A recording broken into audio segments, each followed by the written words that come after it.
হরে কৃষ্ণ। আপনাদের সবাইকে আমাদের এই চ্যানেলে সুস্বাগতম। জয় শ্রী নৃসিংহদেব কি জয়।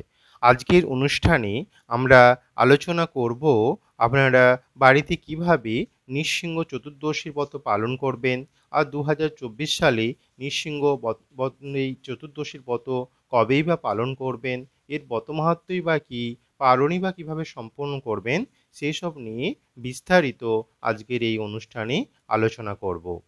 নৃসিংহদেবের ভগবানের এক সুন্দর মাহাত্ম্য কেউ যদি জ্ঞাত অথবা অজ্ঞাত সারে একবার করে, তার যে কী বা মাহাত্ম্য তা ভাষায় প্রকাশ করা যায় না।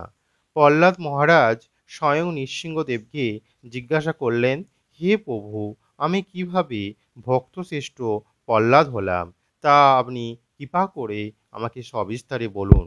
তদুত্তরে পরম পুরুষোত্তম ভগবান শ্রী নৃসিংহদেব প্রহ্লাদ মহারাজের মাথায় হাত রেখে বললেন যে, তুমি শুনবে? আমি বলছি, তাহলে তুমি মনোযোগ সহকারে তা শ্রবণ করো। তোমার তো পূর্বজন্মে কোনো সুকর্মই ছিল না। তুমি শুধুমাত্র একটা ব্রত পালন করেছিলে, তাও আবার অজ্ঞাত সারে। কিন্তু তোমার প্রার্থনাটা এতই ভালো ছিল, এত ঐকান্তিকভাবে হয়েছিল যে, আর সেই দিনটা ছিল নৃসিংহ চতুর্দশী। তুমি ওই দিন উপবাস থাকলে এবং জল পর্যন্ত স্পর্শ করনি, রাত্রি জাগরণ করলে। আর আমি তো কৃপালু, যারা নৃসিংহ চতুর্দশীর দিন এই ব্রত পালন করে, আমি তাদের বিশেষভাবে ফল দান করি। সেই কৃপা তোমার উপর আমি বর্ষিত করলাম, তাই তুমি এ জন্মে এত ভালো ভক্ত হয়ে গেছো, ভক্তশ্রেষ্ঠ প্রহ্লাদ। তখন প্রহ্লাদ মহারাজ বললেন, কৃপা করে প্রভু, আমাকে পূর্বজন্মে আমি কি কি কর্ম করেছিলাম তা আমাকে সবিস্তারে বলুন। তদুত্তরে নৃসিংহদেব বললেন, তাহলে তুমি শ্রবণ করো। অগন্তি নগরে বসু শর্মা নামে একজন ব্রাহ্মণ বাস করতেন। তার স্ত্রী ছিল সুশীলা, তিনি ভক্তিমতী। আর এই ব্রাহ্মণ নিষ্ঠাবান ছিল। তার 5 সন্তান ছিল। তার ছোট সন্তান নাম ছিল বসুদেব। আর সেই ছেলেটা হচ্ছে তুমি। তোমাদের 4 ভাই খুব ভক্তিমান, বাবার আদেশ পালন করত। কিন্তু তুমি একটা খারাপ নারীর সঙ্গ লাভ করে তার প্রতি এমনই আসক্ত হয়ে গেলে যে, সেই নারীকে নিয়ে তুমি একটা জঙ্গলে চলে গেলে। জঙ্গলে গিয়ে তোমরা যে ভাবী প্রেমিকা ছিল, তার সঙ্গে কথা কাটাকাটি হলো। একে অপরের বিপরীত দিকে মুখ করে বসে রইলে, কোথাও বললে না, খাওয়া দাওয়া করলে না, জল পর্যন্ত স্পর্শ করলে না। রাত্রি হয়ে গেছে, কেউ কাউকে ছেড়েও যেতে পারছো না। তখন তুমি আস্তে আস্তে একটা ভাঙা মন্দিরে তুমি সেখানে গেলে। তখন তোমার প্রেমিকাও সেখানে গেল। দুজন দুজনের দিকে মুখ করে বসে আছে। আর সেই সময় তুমি ঐকান্তিকভাবে ভগবানের কাছে প্রার্থনা করেছিলে। আর সেই দিনটা ছিল নৃসিংহ চতুর্দশী। এমনিতেই আমার আবির্ভাব তিথিতে আমি বিশেষভাবে আমার ভক্তদের কৃপা প্রদান করি। সেই কৃপা তুমি পেলে। তোমার প্রার্থনা এতই ঐকান্তিক ছিল যে সেটা বলবার নয়। তুমি কাঁদতে কাঁদতে বলেছিলে, প্রভু, আমি এমনই একজন সন্তান যে বাবার মান সম্মান সবই ডুবিয়ে দিয়েছি। আমার কোনো ভালো বুদ্ধি নেই, যার ফলে একজন বেশ্যার প্রতি আসক্ত হয়ে পড়েছি। হে প্রভু, আমাকে কৃপা করুন। কৃপা সুন্দু দীনবন্ধু, যে কোনো পাপী তাপীকে আপনি কৃপা করেন। অতএব আমার মতো পাপীকে আপনি কৃপা করুন, যে সমাজের কাছে কারো দ্বারা সম্মানিত তো নয়, শুধুমাত্র অপমানিত। তাই আপনি কৃপা করুন, যাতে আমার মন বুদ্ধি সব কিছু আপনার চরণে সমর্পণ করতে পারি। আমি আপনার শরণাগত। এইভাবে খুব সুন্দরভাবে প্রার্থনা করেছিলে। এর জন্য নৃসিংহ চতুর্দশীর ফল আমি তোমাকে প্রদান করলাম। আর তুমি শ্রেষ্ঠ ভক্ত হয়ে গেলে। তখন প্রহ্লাদ বললেন, প্রভু, আমার ভাবী প্রেমিকারই বা কী হলো? তখন নৃসিংহদেব বললেন, সেও প্রার্থনা করেছিল, সে অপ্সরা দেহ লাভ করেছে। তখন প্রহ্লাদ মহারাজকে নৃসিংহদেব বললেন, প্রহ্লাদ, মনোযোগ সহকারে শ্রবণ করো। যদি কেউ এই নৃসিংহ চতুর্দশীর দিন এই নৃসিংহ চতুর্দশী ব্রত পালন করে, তবে আমি তাদের কী কী ফল দান করি তা মনোযোগ সহকারে শ্রবণ করো। স্বর্গের দেবতারা সবাই এই ব্রত পালন করে, আর তারা এই ব্রত পালন করেই দেবত্ব প্রাপ্তি হয়েছে। স্বয়ং শিব ঠাকুর আমার এই নৃসিংহ চতুর্দশীর ব্রত পালন করে শক্তি লাভ করে ত্রিপুরাসুরকে বধ করেছিল। তাই শিবের নাম ত্রিপুরারি হলো। ধনহীন ব্যক্তি ধন লাভ করে, আর পুত্রহীন ব্যক্তি পুত্র লাভ করে। এমনকি যারা রাজ্যকামী তারা রাজ্য পাবে, যারা দীর্ঘায়ু চায় তারা দীর্ঘায়ু লাভ করে। এমনকি সুপুত্র পাবার জন্য এই ব্রত পালন করা উচিত। যারা দুরাত্মা এই ব্রত পালন করে না তারা পাপকর্মে লিপ্ত থাকে। এই ব্রতের মাহাত্ম্য শুনে প্রহ্লাদ মহারাজ খুব আনন্দ লাভ করল।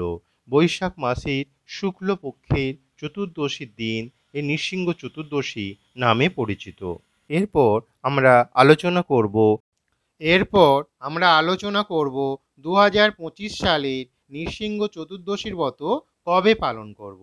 2025 সালের নৃসিংহ চতুর্দশীর ব্রত পালন করতে হবে 11ই মে 2025, অর্থাৎ রবিবার।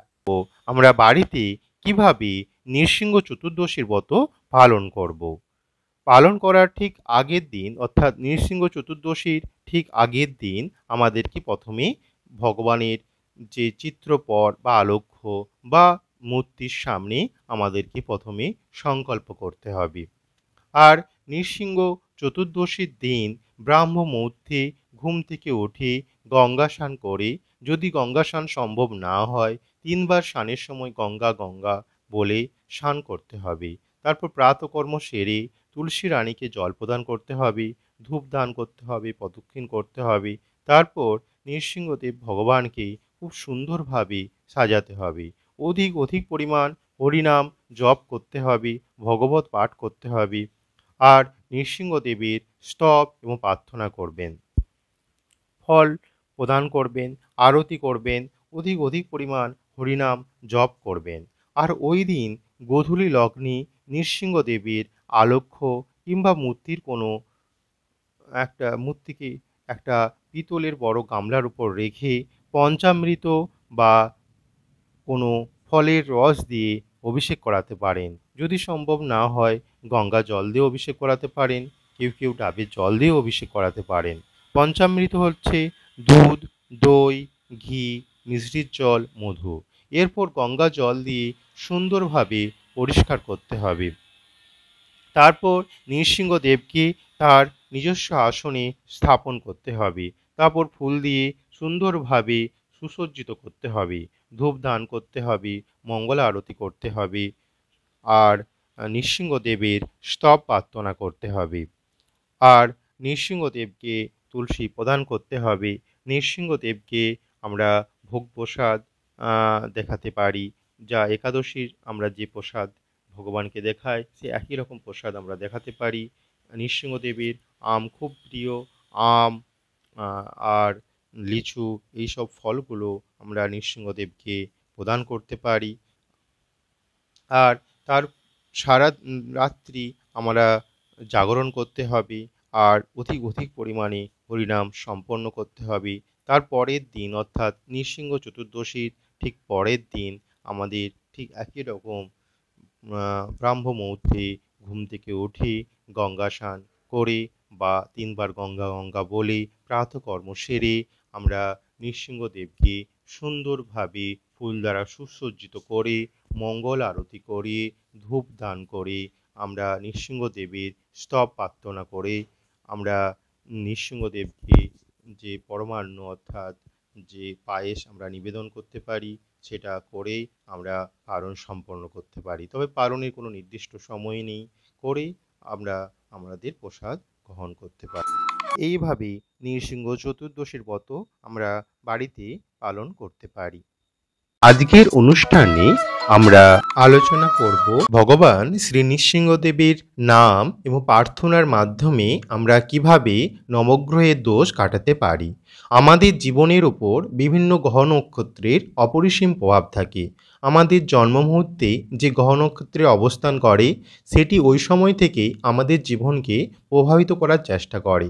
কখনোই শোনা যায় কারো শনি সাড়ে চলে, কখনো রাহুর দশা চলে, কখনো মঙ্গলের দশা, কারোর কেতু বক্রী, কখনো কারোর কালসর্প দোষ চলে। তো এইসব থেকে প্রতিকারের জন্য বিভিন্ন জ্যোতিষী অনেক বিধান দিয়ে থাকেন। আমরা জানি না যে তার বিধানটা কতটা সত্যি।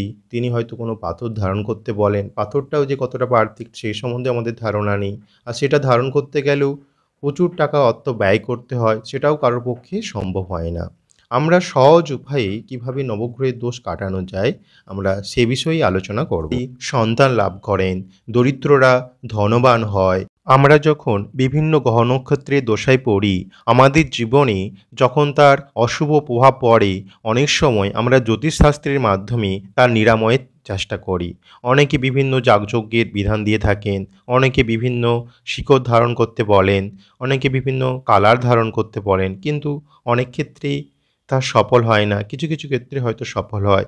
আমরা একটি সুনির্দিষ্ট পদ্ধতিতে এই নবগ্রহের দোষ কাটাতে পারি, যা আমাদের জীবনকে অনুকূল করে দেয়।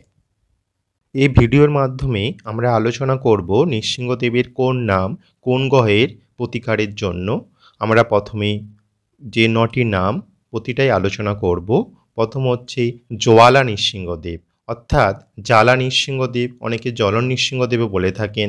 অর্থাৎ ভগবান যখন প্রহ্লাদ মহারাজকে রক্ষা করবার জন্য তিনি ক্রোধ আকারে তিনি যখন আবির্ভূত হয়েছেন, তখন সেই নাম থেকেই আমরা নামটা বলছি জ্বালা নৃসিংহদেব, যা সব কিছু জ্বালিয়ে দেয়। এই জ্বালা নৃসিংহদেব আমরা স্মরণ করলে আমাদের মঙ্গল গ্রহের দোষ কাটে। এরপর আমরা আলোচনা করব দ্বিতীয় নামটি, অর্থাৎ অভিলা নৃসিংহদেব। অহ অর্থাৎ আশ্চর্য, ভিলা অর্থাৎ গুহ। প্রহ্লাদ মহারাজকে আর গুরুদেবকে যখন তপস্যা করেছিল, তখন একটা ছোট গুহার মধ্যে নৃসিংহদেব তাদের দর্শন দিয়েছিল। এই অভিলা নৃসিংহদেবের নাম স্মরণ করলে আমাদের বৃহস্পতি যদি বক্রী থাকে তা প্রসন্ন হবে, আমাদের জীবন অনুকূল করে দেবে। মা লোলা নৃসিংহদেব, মা অর্থাৎ লক্ষ্মী দেবী, লোলা অর্থাৎ প্রিয়া। এখানে লক্ষ্মী দেবীর প্রতি অত্যন্ত প্রসন্ন চিত্তে নৃসিংহদেব রূপ ধারণ করেছিলেন, এবং এখানে এই নৃসিংহদেব অত্যন্ত কমল প্রকৃতির। এই নৃসিংহদেবের নাম গ্রহণ করলে আমাদের শত্রু গ্রহের দোষ নষ্ট হয়।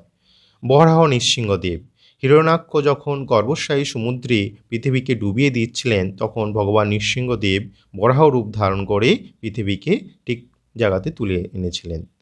এই বরাহ নৃসিংহদেবের নাম গ্রহণ করলে আমরা রাহু দোষের প্রতিকার হয়। করঞ্চা নৃসিংহদেব, করঞ্চা একটা বৃক্ষের নাম। করঞ্চা বৃক্ষের নিচে হনুমান তপস্যা করেছিলেন, তখন তার তপস্যাতে সন্তুষ্ট হয়ে নৃসিংহদেব তাকে দর্শন দিয়েছিলেন, কিন্তু প্রথমে হনুমান তাকে চিনতে পারেননি। পরে যখন রামচন্দ্র রূপে দর্শন দিয়েছিলেন, সেই সময় তখন তিনি তাকে দণ্ডবত প্রণাম করেছিলেন। এবং এই বরঞ্চা নৃসিংহদেব নাম স্মরণ করলে আমাদের চন্দ্রগ্রহের দোষ কাটে যায়। এরপর ভার্গব নৃসিংহদেব, ভার্গব অর্থাৎ পরশুরামের অপর নাম। তিনি শক্তি লাভের জন্য নৃসিংহদেবের তপস্যা করেছিলেন। এই নৃসিংহদেবের নাম স্মরণ করলে আমাদের রবি গ্রহের দোষ কাটে। যোগানন্দ নৃসিংহদেব, এই নৃসিংহদেব প্রহ্লাদ মহারাজকে যোগ শিক্ষা দিয়েছিলেন। এই যোগানন্দ নৃসিংহদেবের নাম স্মরণ করলে আমাদের শনি গ্রহের দোষ নষ্ট হয়। ছত্রবটা নৃসিংহদেব, ছত্র হচ্ছে ছাতা, বটা হচ্ছে বৃক্ষ, অর্থাৎ এখানে নৃসিংহদেব একটা পিপুল গাছের নিচে বসে আছেন। হাহু গন্ধর্ব বিকালবেলা এসে সুন্দর গান শোনাচ্ছেন। এখানে নৃসিংহদেব চতুর্রূপ ধারণ করে দু হাতে শঙ্খচক্র আর নিচের ডান হাতে তিনি অভয় প্রদান করছেন, বাম হাতে তিনি তাল দিচ্ছেন। এই নৃসিংহদেবের নাম স্মরণ করলে আমাদের কেতুগ্রহের দোষ কেটে যায়। আর 9 নম্বর হচ্ছে পাবন নৃসিংহদেব, পতিত পাবন, যিনি সমস্ত পাপ রক্ষা করেন। এই নৃসিংহদেবের নাম স্মরণ করলে আমাদের বুধ গ্রহের দোষ নষ্ট হয়। এরপর অনেকের মনে প্রশ্ন আসে, আমরা কিভাবে এই নৃসিংহদেবের নাম স্মরণ করব। আপনার সকাল সন্ধ্যায় এই নৃসিংহদেবের নাম স্মরণ করতে পারেন। সকালে উঠে প্রাতকর্ম সেরে স্নান করে ভগবানের পূজা অর্চনা করে আপনি হরে কৃষ্ণ মহামন্ত্র বলে এই নৃসিংহদেবের যে 9টা নাম আপনি স্মরণ করতে পারেন, এবং তারপর আবার হরে কৃষ্ণ মহামন্ত্র বলে আপনি আপনার প্রার্থনা জানাতে পারেন। সন্ধ্যাবেলাও ঠিক একই নিয়ম, আপনি হরে কৃষ্ণ মহামন্ত্র বলে নৃসিংহদেবের 9টি নাম স্মরণ করে আবার হরে কৃষ্ণ মহামন্ত্র বলবেন, এবং এতে আপনি অনেক উপকৃত হবেন, আপনার জীবন অনেক অনুকূল হয়ে উঠবে। এই ছিল আজকের ভিডিও। ভগবান নৃসিংহদেবের কৃপায় আপনাদের জীবন মঙ্গলময় ঘটুক এই কামনা করে আজকের ভিডিও এখানেই শেষ করছি। যদি আপনাদের এই ভিডিওটি ভালো লেগে থাকে তবে অবশ্যই লাইক, কমেন্ট এবং শেয়ার করতে ভুলবেন না এবং আমাদের চ্যানেলটিকে সাবস্ক্রাইব করে আমাদের পাশে থাকুন।